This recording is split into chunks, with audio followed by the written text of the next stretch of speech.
লাইনে দাঁড়িয়ে আছি, ডাক্তার হলে একজন, একটা একটা করে রুগী দেখেছে, লাইন সেই বড় লাইন। ডাক্তার আরো ডাক্তার হলে হয়তো সুবিধা হতো, ভালো হতো। ডাক্তারের দরকার আরো এই হাসপাতালে। বাবা এটা না 2-3 ঘন্টা হচ্ছে বাবা, খুব অসুস্থ আমি, খুব অসুস্থ।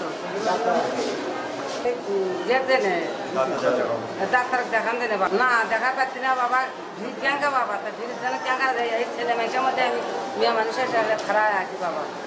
আসে সিরিয়ালে দাঁড়িয়ে আছি, কষ্ট করছি, সব বাচ্চা নিয়ে, বাচ্চা অসুস্থ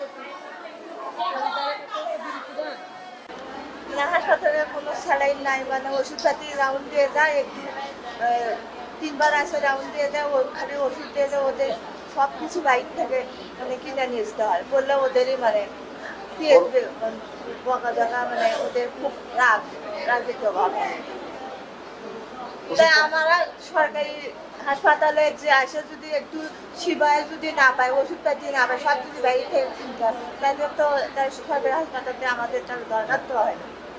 9টার সময় সারাদিন আগে রুগীর ভিড়, ডাক্তারের সাথে দেখাই করা যায় না। 2টার সময় সেই ডাক্তারের দেখা হলো, তিনি রিপোর্ট দিল আমার জ্বর আসে এবং সারের গা খুব, তার জন্য আমি আমার পরীক্ষা দিল 3টে-4টে, সেই পরীক্ষা আমি কালকে আর হলো না, ঘুরে আজকে আসলাম। আজকে সারাদিন যাচ্ছে, এখনও সে ডাক্তারের কাছে আমি যেতে পারি। এখন আমাদের এই সরকারি উপজেলা হেলথ কমপ্লেক্স গোবিন্দগঞ্জে মনে করেন দৈনিক আউটডোরে আমরা 700টার মতো রোগী দেখি।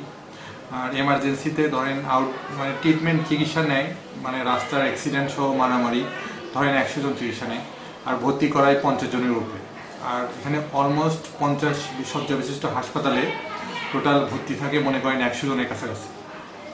এই ধরেন প্রায় 850, 900, 1000 রোগী আমাদের এখানে প্রত্যেক দিন চিকিৎসা নিচ্ছে। তারপরেও এখানে একটা জিনিস দেখেন, 50 শয্যার হাসপাতাল হলেও এখানে কিন্তু লোকবল 50 শয্যারই নাই। আপনি 100 শয্যা তো দূরের বাদ, 50 শয্যারই লোকবল নাই। আপনি 50 শয্যা যদি অর্গানোগ্রাম হিসাব করেন, তাহলে দেখা গেলো 24 জন মেডিকেল অফিসার থাকার কথা, সেখানে আমাদের ডাক্তার আছে মাত্র 5 জন। আবাসিক মেডিকেল অফিসার 1 জন থাকার কথা, সেটাও নেই। আমি এখানে ভারপ্রাপ্ত হিসেবে আছি। তাছাড়া এখানে কনসালটেন্ট বিশেষজ্ঞ ডাক্তার থাকার কথা হচ্ছে 15 জন, সেখানে আছে মাত্র 3 জন। তাহলে কীভাবে আপনি উন্নত বিশেষজ্ঞ চিকিৎসা আশা করেন? আমরা এখানে শুধু প্রাথমিক চিকিৎসা 5 জন ডাক্তার দিয়ে যেভাবে ম্যানেজ করা দরকার সেভাবে ম্যানেজ করছি, এবং হিমশিম খাচ্ছি অনেক।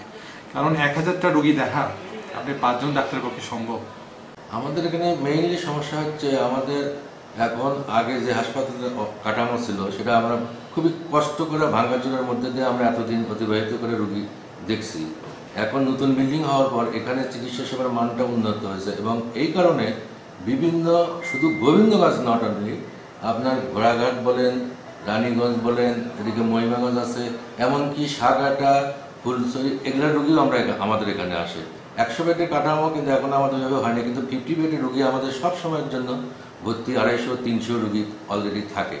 প্লাস আউটডোরের যে রুগী, আউটডোরের 300-400 এরকম রুগী আমাদের এখানে আমরা সাফার করি। কিন্তু সেই তুলনায় আমাদের এখানে চিকিৎসক সংকট, তারপরে আমাদের অন্য অন্য ম্যান পাওয়ারগুলো যে কর্মচারী আছে বা সেগুলোরও সংকট। আমরা 50 বেডের যে জনসংখ্যা সেটাও নাই, মানে জনসংখ্যা অনুপাতে যে আমাদের সার্ভিস দেওয়ার জন্য যে আমাদের ম্যান পাওয়ার সেটাও নাই।